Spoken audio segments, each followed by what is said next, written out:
Keep your spine straight. Close your eyes.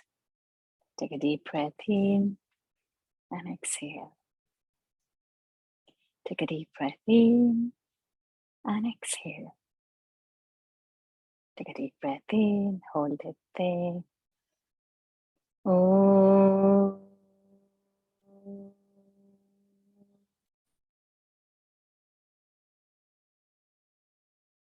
Om.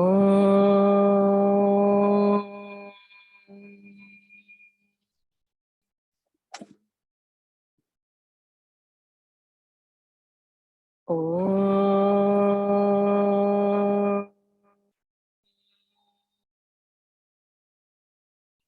Om Shri Ganeshaya Namaha. Om Shri Saraswatyai Namaha. Om Shri Gurubhyo Namaha. Samasta Jana Kalyane Niratam Karunamayam Namami Chinmayam Devam Sadgurum Brahma Vidvaram Sadgurum Brahma Vidvaram Sarva Mangala Mangalye Shive Sarvartha Sadhike शरण्ये त्र्यंबके गौरी नारायणी नमोस्तुते नारायणी नमोस्तुते। ओम ध्यानं सिंदूरारुण विग्रहान् त्रिनयनां माणिक्यमौलिस्फुरत् तारानायक शेखरां स्मितमुखीमापीनवक्षोरुहाम् पाणिभ्यामलिपूर्णरत्नचषकं रक्तोत्पलं बिभ्रतीं सौम्यां रत्नघटस्थरक्तचरणान् ध्यायेत् परामम्बिकाम् अरुणां करुणातरङ्गिताक्षीं धृतपाशाङ्कुशपुष्पबाणचापाम् अणिमादिभिरावृतां मयूखैः अहमित्येव विभावये भवानीम् ध्यायेत् पद्मासनस्थां विकसितवदनां पद्मपत्रायताक्षीं हेमाभां पीतवस्त्रां करकलितलसद्धेमपद्मां वराङ्गीं सर्वालङ्कारयुक्तां सततमभयदां भक्तनम्रां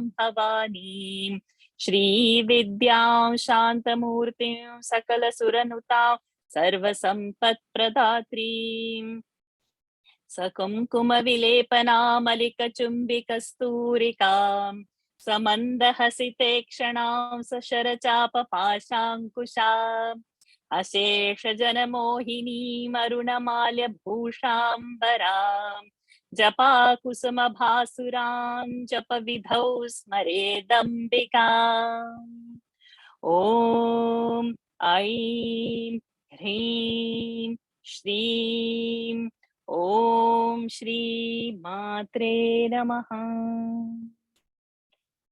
Pranams to Maambe, pranams to the Lord, pranams to all the Mahatmas in tonight's class. In yesterday's class, we have seen up to verse 20. Today we have to go with verse 21. But before that, we will attend our little Kumarika. Khyati, are you there? Yes, ma'am, I am there. Okay, so can you chant the first which you have studied yesterday? Okay, ma'am. सिन्दूरारुण विग्रहान् त्रिनयनामानिक्यमौलिस्फुरत् तारानायक शेखरां स्मितमुखीमापीनवक्षोरुहां पाणिभ्यामलिपूर्णरक्तचषकं रक्तोत्पलं बिभ्रतीं सौम्यौ रत्नघटस्थरक्तचरणं ध्यायेत् परामम्बिकाम्. Very good. So one or two anuswaras are there, but eventually it will get perfected. Okay, so now we are going to do second one for you. Arunam. So I'm not saying Arunam. So what I'm saying, look at my lip. The lip stays open, and from the gutter and the nose, you will say Arunam, and not to say G. Arunam Karuna. Okay, so that is called pronunciation. So you have to use the throat and the nose. So not Arunam. So not to close the mouth, not to touch the lips. Arunam Karuna Tarangitakshim. Arunam Karuna Tarangitakshim. Very good. धृतपाशाङ्कुशपुष्पबाणचापाम् चापाम् पुष् हा पुष्पबाणचापाम् पुष्पबाणचापाम् Bana tongue touch to the roof of the palate. बाण Correct. Say that line again. धृतपाशाङ्कुशा Pushpabana बाणचापम् Pam no. Pam chapam. चापाम् Animadibhiravruta mayukhaihi. अनिमाधिभिरवृताम् मयूखैः Correct. So what you have to say, ani, that ana. So again, touch the tongue to the roof of the palate. Then and then bhi, mahaprana. Okay, so listen. Animadibhiravrutam mayukhaihi.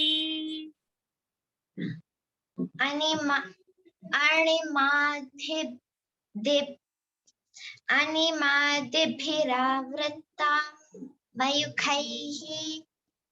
So that is called as a sandhi. After mayukhai, we have given 2 dots over there. Okay, so you should not start with ra. You should now start with a and say ahamityeva vibhavaye bhavani. अहमित्येव विभावये भावानि. Bhavani. Very good. Arunam karunatarangitakshi धृतपाशाङ्कुश पुष्पबाणचापा. अरुणां करुणातारङ्गिताक्षीं धृतपाशाङ्कुशा पुष्पबाणचापाम्.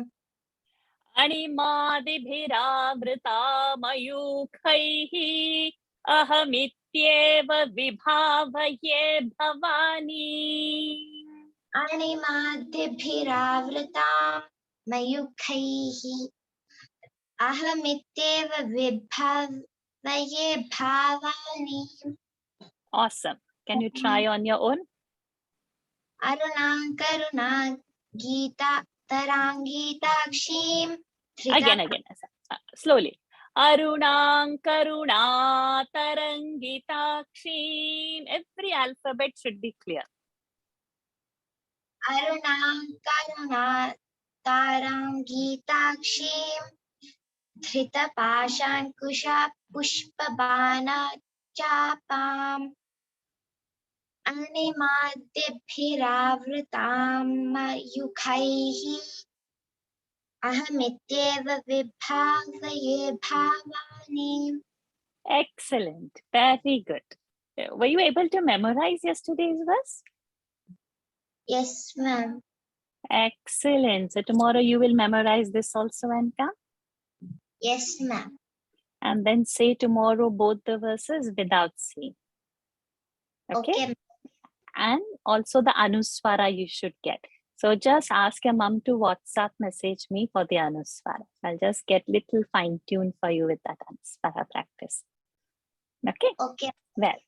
Well done. Now you can mute yourself. So we now proceed for our 21st verse. Is Ria around? If around, can you raise your hand? I can't see you in the list. Okay, fine. Let's go with verse 21. Sarvarunanavadyangi sarvabharana bhushita. सर्वारुणानवद्यांगी सर्वाभरणभूषिता सर्वारुणानवद्यांगी सर्वाभरणभूषिता शिवकामेश्वराङ्कस्था शिवा स्वाधीनवल्लभा. शिवकामेश्वराङ्कस्था शिवा स्वाधीनवल्लभा शिवकामेश्वराङ्कस्था शिवा स्वाधीनवल्लभा सर्वारुणानवद्याङ्गी सर्वाभरणभूषिता शिवकामेश्वराङ्कस्था शिवा स्वाधीनवल्लभा सर्वारुणानवद्याङ्गी सर्वाभरणभूषिता शिवकामेश्वराङ्कस्था शिवा स्वाधीनवल्लभा. Very good. सर्वारुणानवद्याङ्गी सर्वाभरणभूषिता शिवकामेश्वराङ्कस्था शिवा स्वाधीनवल्लभा सुमेरुमध्यशृङ्गस्था श्रीमं नगरनायिका सुमेरुमध्यशृङ्गस्था श्रीमन्नगरनायिका सुमेरुमध्यशृङ्गस्था श्रीमन्नगरनायिका चिन्तामणिगृहान्तस्था पञ्चब्रह्मासनस्थिता चिन्तामणिगृहान्तस्था पञ्चब्रह्मासनस्थिता चिन्तामणिगृहान्तस्था पञ्चब्रह्मासनस्थिता सुमेरुमध्यशृङ्गस्था श्रीमन्नगरनायिका चिन्तामणिगृहान्तस्था पञ्चब्रह्मासनस्थिता सुमेरुमध्यशृङ्गस्था श्रीमन्नगरनायिका चिन्तामणिगृहान्तस्था पञ्चब्रह्मासनस्थिता.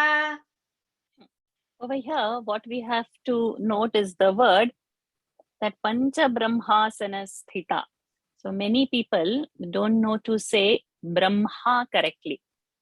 Many of them say Brahma, Brahma, like that. So the ending of the word is ha. Starting of the word is ba, and it is not bha Mahaprana. So you have to say ba, bra, brahm, ha, and no other pronunciation. No Brahma. Okay, so not Brahmasana, not Masana. It should do Hasana. So ending word is ha and not ma. This we will have to remember. Then one more thing I wanted to say. That Shrungastha. So many miss the Mahaprana. Stha will not come. Shrungastha will come. The ta should not be there. Tha Mahaprana has to be said correctly. Sumeru Madhya Shrungastha Shrimam Nagaranayika Chintamani Grihantastha Pancha Brahmasanasthita. So Grihantastha Brahmasana Sthita. That tha sound and not sthita. So many will say also sthita. It is not sthita. It is sthita, not the, sthi, and not si. You'll have to remember this.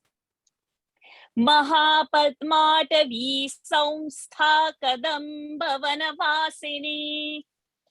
महापद्माटवी संस्था कदम्ब वनवासिनी महापद्माटवी संस्था कदम्बवनवासिनी.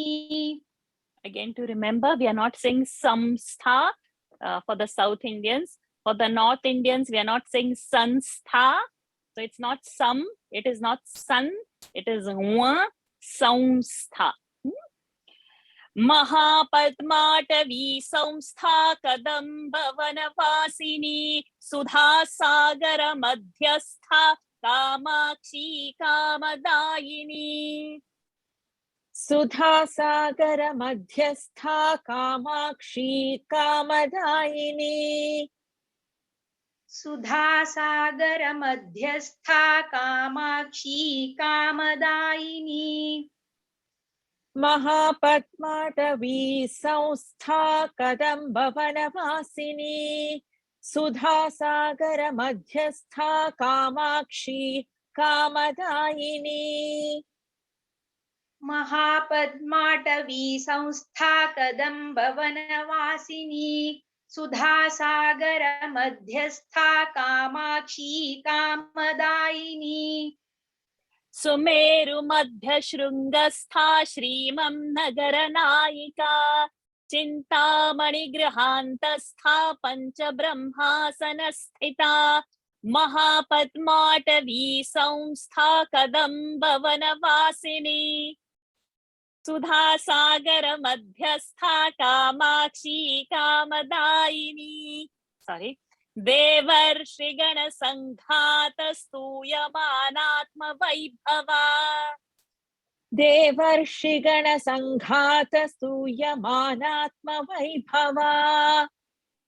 देवर्षिगण संघात स्तूयमानात्म वैभवा भण्डासुरवधोद्युक्त शक्ति सेना समन्विता भण्डासुरवधोद्युक्त शक्ति सेना समन्विता भण्डासुरवधोद्युक्त शक्ति सेना समन्विता देवर्षिगण संघात स्तूयमानात्म वैभवा भण्डासुरवधोद्युक्त शक्ति सेना समन्विता देवर्षिगण संघात स्तूयमानात्म वैभवा भण्डासुरवधोद्युक्त शक्ति सेना समन्विता देवर्षिगण संघात स्तूयमानात्म वैभवा भण्डासुरवधोद्युक्त शक्ति सेना समन्विता संपत्करी समारूढ़ सिंधुर व्रज सेविता संपत्करी समारूढ़ सिंधुर व्रज सेविता संपत्करी समारूढ़ सिंधुर व्रज सेविता. So we have to remember it is not Sindhura. While we are doing the Dhyana Shloka, we had the word Sindhu, the Sindhuraruna. But over here, the word is not the. It is not Sindhu. It is Sindhu. And it is Rasvau. In Sindhuraruna, the Du was Alpa Prana, Dirgha Ukara. Over here, it is Mahaprana, the. Differentiation has to come out in the pronunciation with a Rasva Ukara, short U sound. Then Samarudha, and it is not Samarudha. So many people, even the usual chanters also will say Samarudha. That is not the, it is the, Mahaprana, the Alpa Prana. The, when you aspirate with more force outside, it will become the. Ashwarudha. So again, that the comes. Dhi, Mahaprana comes. Shthi, Mahaprana comes. So all these are Mahaprana words. More force of air. Ashwarudha Dhishtitashva Koti Koti Bhiravrita. अश्वारूढ़ाधिष्ठिताश्व कोटि कोटि भिरावृता अश्वारूढ़ाधिष्ठिताश्व कोटि कोटि भिरावृता संपत्करी समारूढ़ सिंधुरव्रज सेविता अश्वारूढ़ाधिष्ठिताश्व कोटि कोटि भिरावृता संपत्करी समारूढ़ सिंधुरव्रज सेविता अश्वारूढ़ाधिष्ठिताश्व कोटि कोटि भिरावृता संपत्करी समारूढ़ सिंधुरव्रज सेविता अश्वारूढ़ाधिष्ठिताश्व कोटि कोटि भिरावृता चक्रराजरथारूढ़ सर्वायुध परिष्कृता चक्रराजरथारूढ़ सर्वायुध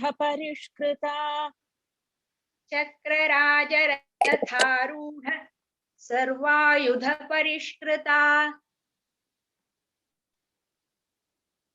गेय चक्ररथारूढ़ मंत्रिणी परिसेविता गेय चक्ररथारूढ़ मंत्रिणी परिसेविता गेयचक्ररथारूढमन्त्रिणी परिसेविता चक्रराजरथारूढ सर्वायुध परिष्कृता गेयचक्ररथारूढ मन्त्रिणी परिसेविता चक्रराजरथारूढ सर्वायुध परिष्कृता गेयचक्ररथारूढमन्त्रिणी परिसेविता. Again, a common mistake to say ratha. So people will say ratha, the tha sound will not come. Then ratharudha, the dha also mahaprana. So to maintain the force of the air is very crucial. How you move your mouth. Tha is a dental word, so the tip of the tongue should touch the teeth. But dha is a murdhani word. The tip of the tongue should touch the roof of the palate. So these basics of alphabets, from where that sound is coming, the usage of the tongue, the usage of your prana, all has to be in synchronized to get the proper mantrocharanam. Chakrarajaratharudha sarvayudha parishkrita. Again, sarvayudha, not sarvayudha, yudha. Why I say this repeatedly? Because when I would receive the audios, these would be the common mistakes where we don't bring our awareness on the Mahaprana. So while learning itself, make sure that your awareness is on Rasva, Dirgha, Alpa Prana, Mahaprana. Geya Chakraratharudha Mantrini Parisevita Kiri Chakraratharudha Dandanatha Puraskrita. किरिचक्ररथारूढ दण्डनाथा पुरस्कृता किरीचक्ररथारूढदण्डनाथा पुरस्कृता ज्वालामालिनिकाक्षिप्तवह्नि प्राकारमध्यगा ज्वालामालिनिकाक्षिप्तवह्नि प्राकारमध्यगा ज्वालामालिनिकाक्षिप्तवह्नि प्राकारमध्यगा किरिचक्ररथारूढ दण्डनाथा पुरस्कृता ज्वालामालिनिकाक्षिप्तवह्नि प्राकारमध्यगा किरीचक्ररथारूढदण्डनाथा पुरस्कृता ज्वालामालिनिकाक्षिप्तवह्नि प्राकारमध्यगा किरिचक्ररथारूढ दण्डनाथा पुरस्कृता ज्वालामालिनिकाक्षिप्तवह्नि प्राकारमध्यगा भण्डसैन्यवधोद्युक्तशक्तिविक्रमहर्षिता भण्डसैन्यवधोद्युक्तशक्तिविक्रमहर्षिता भण्डसैन्यवधोद्युक्तशक्तिविक्रमहर्षिता नित्या पराक्रमाटोपनिरीक्षण समुत्सुका नित्या पराक्रमाटोपनिरीक्षण समुत्सुका नित्या पराक्रमाटोपनिरीक्षण समुत्सुका भण्डसैन्यवधोद्युक्तशक्तिविक्रमहर्षिता नित्या पराक्रमाटोपनिरीक्षण समुत्सुका भण्डसैन्यवधोद्युक्तशक्तिविक्रमहर्षिता नित्या पराक्रमाटोपनिरीक्षण समुत्सुका भण्डसैन्यवधोद्युक्तशक्तिविक्रमहर्षिता नित्या पराक्रमाटोपनिरीक्षण समुत्सुका.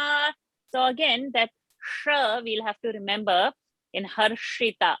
So sh is a murdhani sh, where the tongue has to roll and touch the roof of the palate, and like a whistle you say sh, which is unlike our Shankara's sh.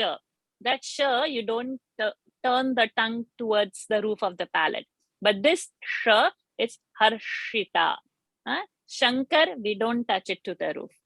So this we'll have to remember and pronounce that sh, harshita. Bhandaputra vadhodyukta bala vikramanandita. भण्डपुत्रवधोद्युक्त बाला विक्रमनन्दिता भण्डपुत्रवधोद्युक्तबाला विक्रमनन्दिता मन्त्रिण्यम्बा विरचित विषङ्गवधतोषिता मन्त्रिण्यम्बा विरचित विषङ्गवधतोषिता मन्त्रिण्यम्बा विरचित विषङ्गवधतोषिता भण्डपुत्रवधोद्युक्तबाला विक्रमनन्दिता मन्त्रिण्यम्बा विरचित विषङ्गवधतोषिता भण्डपुत्रवधोद्युक्तबाला विक्रमनन्दिता मन्त्रिण्यम्बा विरचित विषङ्गवधतोषिता भण्डपुत्रवधोद्युक्तबाला विक्रमनन्दिता मन्त्रिण्यम्बा विरचित विषङ्गवधतोषिता विशुक्रप्राणहरणवाराही वीर्यनन्दिता विशुक्रप्राणहरणवाराही वीर्यनन्दिता विशुक्रप्राणहरणवाराही वीर्यनन्दिता कामेश्वरमुखाल्लोककल्पित श्रीगणेश्वरा कामेश्वरमुखालोककल्पित श्रीगणेश्वरा कामेश्वरमुखालोककल्पित श्रीगणेश्वरा विशुक्रप्राणहरणवाराही वीर्यनन्दिता कामेश्वरमुखालोककल्पित श्रीगणेश्वरा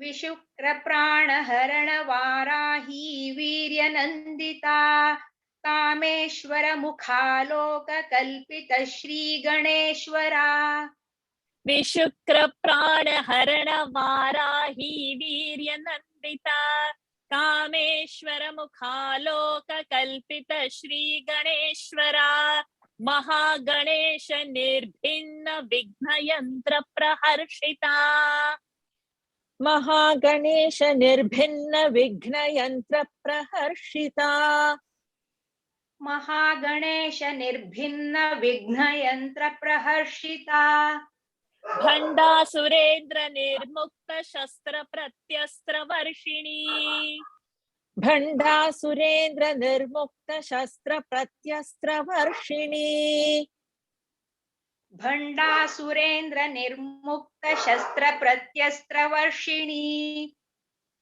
महागणेश निर्भिन्न विघ्नयन्त्र प्रहर्षिता भण्डासुरेन्द्र निर्मुक्त शस्त्र प्रत्यस्त्र Varshini Mahaganesh निर्भिन्न विघ्नयन्त्र प्रहर्षिता भण्डासुरेन्द्र निर्मुक्त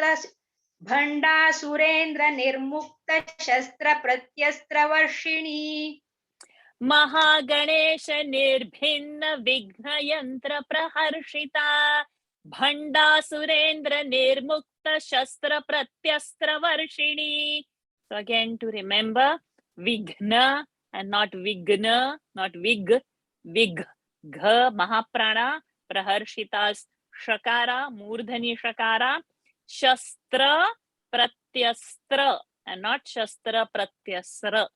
So Pratyastra and Bhanda and not Banda. Bhanda, Mahaprana.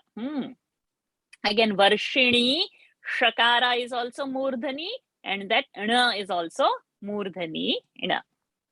Karangulina Khotpanna Narayana Dashakritihi. Karangulina Khotpanna Narayana Dashakritihi. Karangulina Khotpanna Narayana Dashakritihi. Mahapashupatastragni Nirdagdhasura Sainika. Mahapashupatastragni Nirdagdhasura Sainika. Mahapashupatastragni Nirdagdhasura Sainika. Karangulina Khotpanna Narayana Dashakritihi. Mahapashupatastragni Nirdagdhasura Sainika. Karangulina Khotpanna Narayana Dashakritihi. महापाशुपतास्त्राग्निर्दग्धासुरसैनिका To remember, nir the is alpa prana and dha is a mahaprana. Nir dag dha. So this both we'll have to show the difference in our pronunciation. Narayana is a murdhani. Karangulina khotpanna narayana dashakritihi mahapashupatastragni nirdagdha surasainika कामेश्वरास्त्र निर्दग्ध सबंडासुर शून्यका कामेश्वरास्त्र निर्दग्ध सभण्डासुर शून्यका कामेश्वरास्त्र निर्दग्ध सभण्डासुरशून्यका ब्रह्मोपेन्द्र महेन्द्रादि देव संस्तुत वैभवा ब्रह्मोपेन्द्र महेन्द्रादिदेव संस्तुत वैभवा ब्रह्मोपेन्द्र महेन्द्रादिदेव संस्तुत वैभवा कामेश्वरास्त्र निर्दग्ध सभण्डासुर शून्यका ब्रह्मोपेन्द्र महेन्द्रादिदेव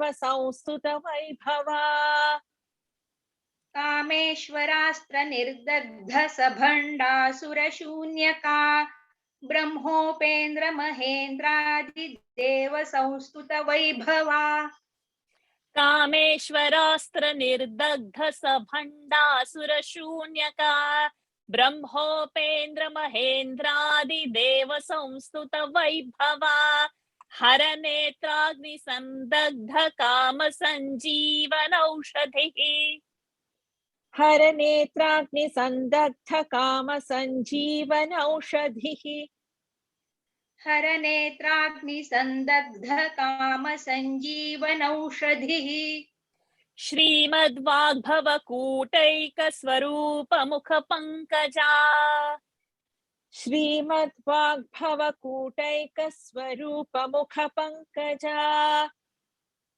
श्रीमद्वाग्भवकूटैक स्वरूप मुख पंकजा हर नेत्राग्नि संदग्ध काम संजीवन औषधिः श्रीमद्वाग्भवकूटैक स्वरूप मुख Pankaja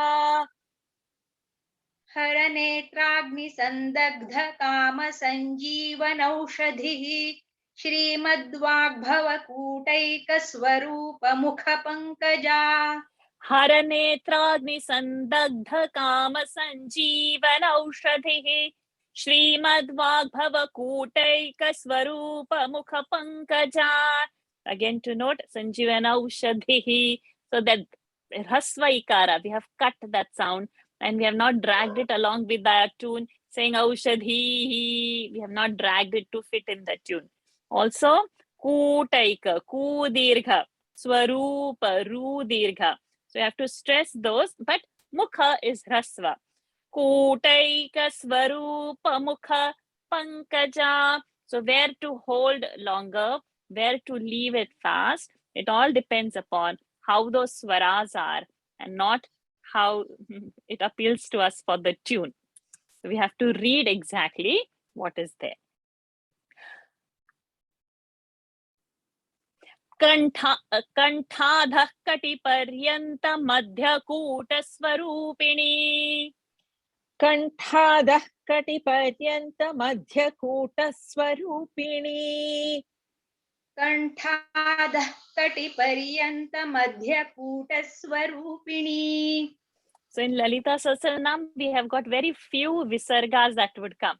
So this particular visarga before the ka varga, we don't chant that visarga, but we lift it and drop.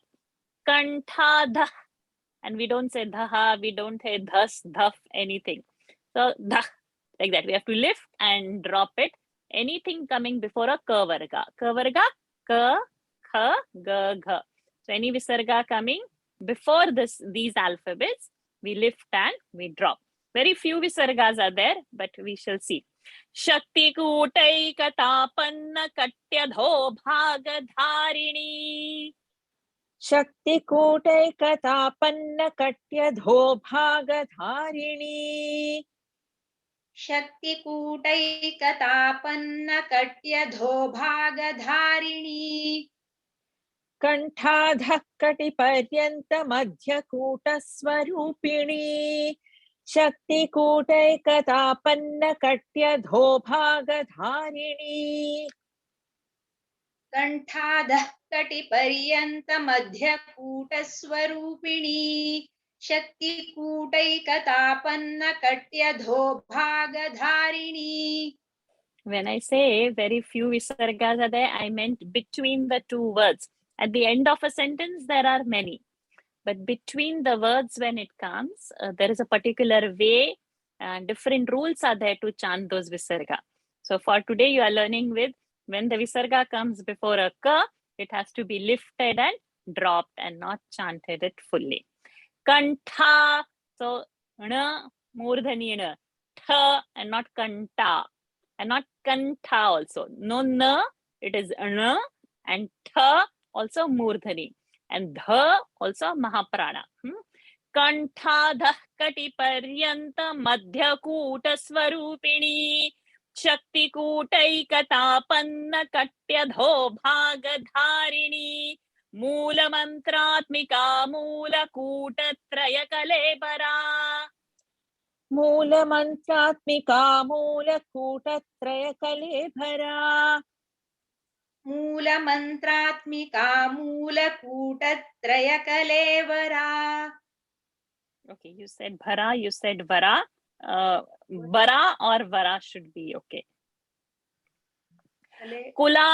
कुलामृतैकरसिका कुलसंकेतपालिनी कुलामृतैकरसिका कुलसंकेतपालिनी कुलामृतैकरसिका कुलसंकेतपालिनी मूलमन्त्रात्मिका मूलकूटत्रयकलेभरा कुलामृतैकरसिका कुलसंकेतपालिनी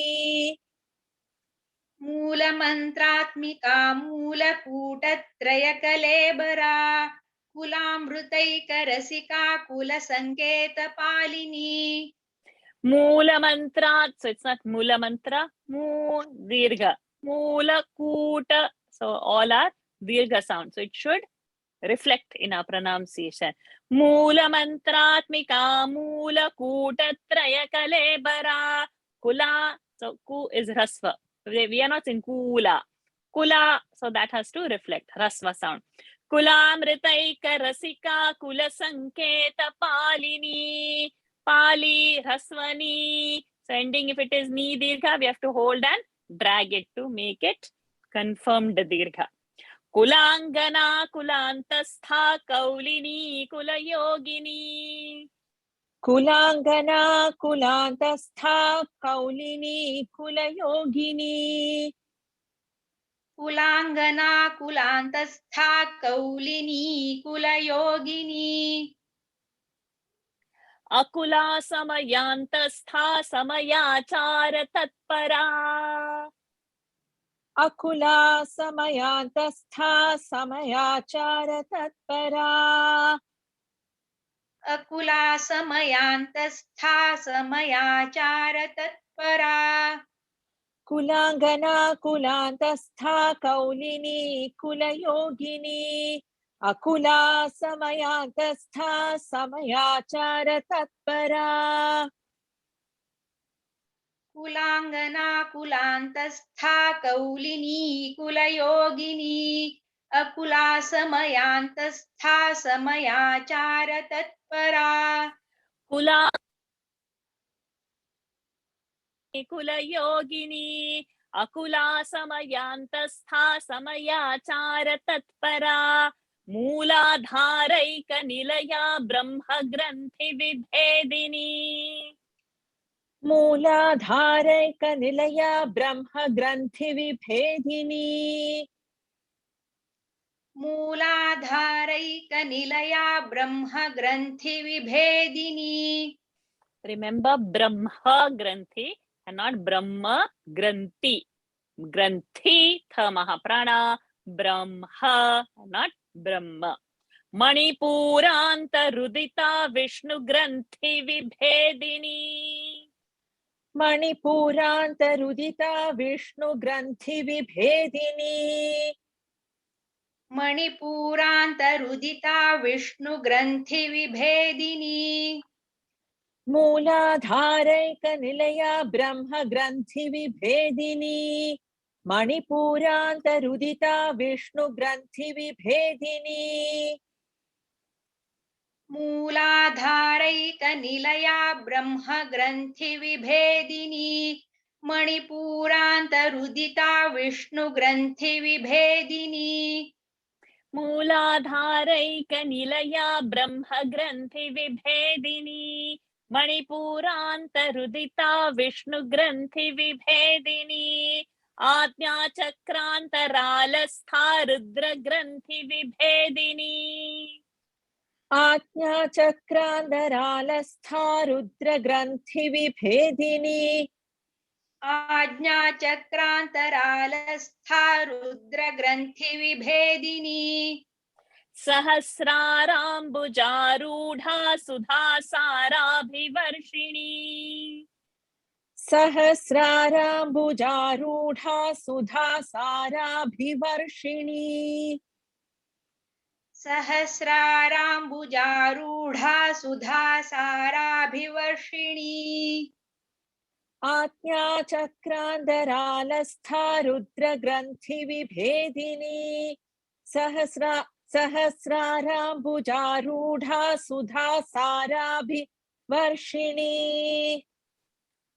आज्ञाचक्रान्तरालस्था रुद्रग्रन्थिविभेदिनी सहस्राराम्बुजारूढा सुधासाराभिवर्षिणी Okay, sahasra. That like how we say pra, like that sir will have that line, we say sra. And then it has aki matra. So it is sahasra. And then there is ra also after that. That also you have to say. And it is sahasraram bhuja and not bhuja. So many people chant over here bhuja. There is no mahaprana. It is ba, alpa prana, bhuja. And all those mahaprana, rudra granthi vibhedini, all that should come correctly. Adya chakrantaralastha rudra granthi vibhedini sahasraram bhujarudha sudhasarabhivarshini. Last verse for today. Tadillata samaruchi shatchakro parisomsthita. तडिल्लता समरुचिः षट्चक्रोपरि संस्थिता तडिल्लता समरुचिः षट्चक्रोपरि संस्थिता Mahasakti Kundalini. So again that ka, before ka the visarga has come. Mahasakti Kundalini Bisatantu Taniyasi. महाशक्तिः kundalini बिसतन्तु तनीयसी महाशक्तिः kundalini बिसतन्तु तनीयसी तडिल्लता समरुचिः षट्चक्रोपरि संस्थिता महाशक्तिः कुण्डलिनी बिसतन्तु तनीयसी तडिल्लता समरुचिः षट्चक्रोपरि संस्थिता महाशक्तिः कुण्डलिनी बिसतन्तु तनीयसी तडिल्लता समरुचिः षट्चक्रोपरि संस्थिता महाशक्तिः kundalini बिसतन्तु तनीयसी. So we have completed our quota for today, the 20 verses. Let's revise all of that from 21 to 40. Sarvarunanavadyangi sarvabharanabhushita Shivakameeshwarankastha Shiva Swadhina Vallabha Sumeru Madhya Shrungastha Shrimam Nagaranahika Chintamani Grihantastha Pancha Brahmasanasthita Mahapadmatavi Samstha Kadambavanabhasini Sudha Sagaram Abhyastha Kamachi Kamadahini देवर्षिगणसङ्घातस्तूयमानात्मवैभवा भण्डासुरवधोऽभ्युक्तशक्तिसेना समन्विता सम्पत्करी समारूढ सिन्धुरव्रजसेविता अश्वारूढाधिष्ठिताश्वकोटिकोटिभिरावृता चक्रराजरथारूढ सर्वायुध परिष्कृता गेयचक्ररथारूढ मन्त्रिणी परिसेविता किरिचक्ररथारूढ दण्डनाथा पुरस्कृता ज्वालामालिनिकाक्षिप्त वह्नि प्राकारमभ्यगा भण्डसैन्यवधोद्युक्त शक्तिविक्रम हर्षिता नित्या पराक्रमाटोपनिरीक्षण समुत्सुका भण्डपुत्र वधोद्युक्त बाला विक्रम नन्दिता मन्त्रिण्यम्बा विरचित विषङ्ग वधतोषिता विशुक्र प्राणहरण वाराही वीर्य नन्दिता कामेश्वर मुखालोक कल्पित श्री गणेश्वरा महागणेश निर्भिन्न विघ्न यंत्र प्रहर्षिता भण्डासुरेन्द्र निर्मुक्त शस्त्र प्रत्यस्त्र वर्षिणी करांगुली नखोत्पन्न नारायण दशाकृतिः महापाशुपतास्त्राग्नि निर्दग्धासुर सैनिका कामेश्वरास्त्र निर्दग्ध सभण्डासुर शून्यका ब्रह्मोपेन्द्र महेन्द्रादि देव संस्तुत वैभवा हर नेत्राग्नि संदग्ध काम संजीवन औषधिः श्रीमद्वाग्भव कूटैक स्वरूप मुख पंकजा कंठाधः कटिपर्यन्त मध्यकूट स्वरूपिणी शक्तिकूटैकतापन्न कट्यधो भागधारिणी मूलमन्त्रात्मिका मूलकूटत्रय कलेबरा कुलामृतैकरसिका कुलसङ्केत पालिनी कुलाङ्गना कुलान्तस्था कौलिनी कुलयोगिनी अकुला समयान्तस्था समयाचार तत्परा मूलाधारैक निलया ब्रह्म ग्रंथि विभेदिनी मणिपूरान्तरुदिता विष्णु ग्रंथि विभेदिनी आज्ञाचक्रान्तरालस्था रुद्र ग्रंथि विभेदिनी सहस्राराम्बुजारूढा सुधासाराभिवर्षिणी तडिल्लता समरुचिः षट्चक्रोपरि संस्थिता महाशक्तिः कुण्डलिनी बिसतं तु तनीयसी. One more thing in this last verse, there's one visarga, samaruchi and shatchakropari. So before a sh, when a visarga comes, the visarga will become sh. So this is before a sh, so this became sh. It was shankara sh, then the visarga will become sh. If it is sarpa sa, then the visarga will become sa. So for three different sh, sa, sakaras, the visarga will be as per that word. So that's the second rule of your visarga pronunciation we have seen.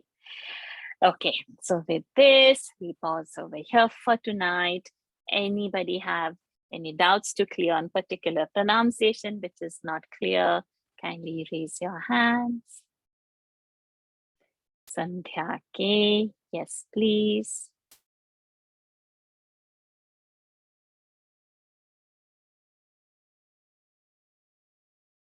You can accept that unmute request and please unmute yourself and ask your doubt. Sandhya K. Please accept. Yeah, ma'am, actually 30th verse, second line. Kameshwara Mukha Loka or Lola? Loka. Mukha Loka. Okay. And thank you. Mukha's Kha is Mahaprana and not Mukha, Okay. but Mukha Loka. Okay, thank you. Okay, thank you. Anybody else? Yes, Shubhada Naik.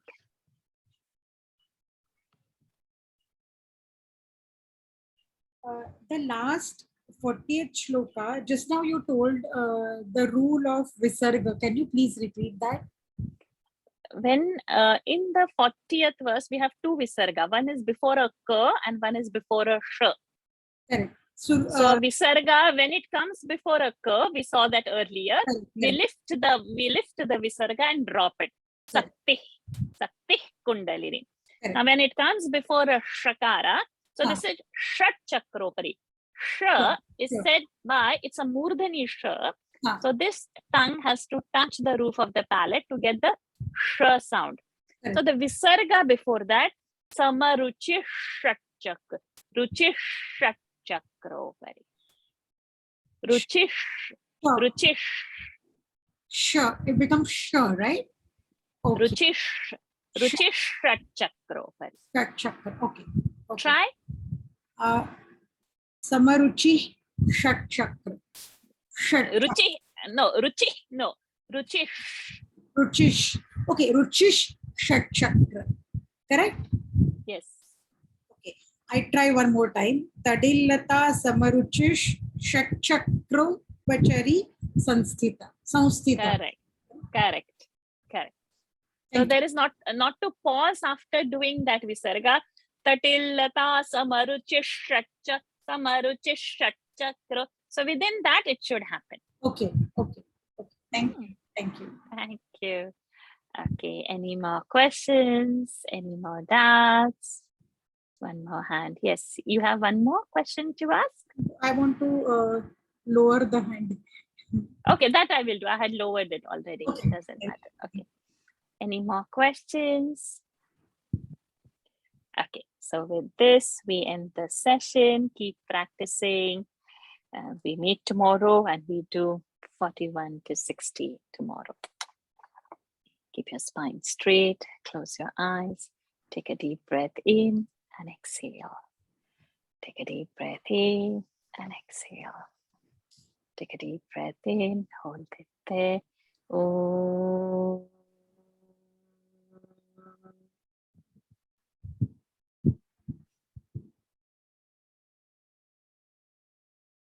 Om.